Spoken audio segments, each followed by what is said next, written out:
করা যাক।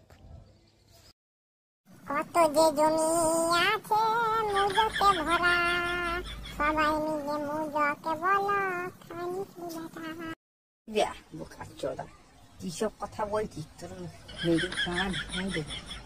তুই তো ভালো গান গাইছ বটে। বলছিস তাহলে একটা শুনবি গান আমার? গা থাইলে শুনবি বে, তোর গান আমি করতে শুনাইবে, একটা গান শোনাবে। মূল্য ভাটনা তোর পুন্ডা মালিনা দিনারে একবার কোন মাস লুকিয়ে রক্ত বের করে দিনা। বাহ, দারুণ গান গাইলি তো বটে ভাই। তোকে নোভেল প্রাইজ দিতে মনে হচ্ছে উঠছে ভাই। কি গান গাইলি তুই, সেই ওপিও। থ্যাংক ইউ বন্ধুরা। এই ভিডিওটা যদি তোমাদের ভালো লেগে থাকে তাহলে প্লিজ এই ভিডিওটাকে লাইক, সাবস্ক্রাইব অ্যান্ড ভালো লাগলে কমেন্ট করবেন। তাহলে আমি পরে ভিডিওটি আরও বানাতে মোটিভেট পাবো, এবং ভালো লাগলে বলুন।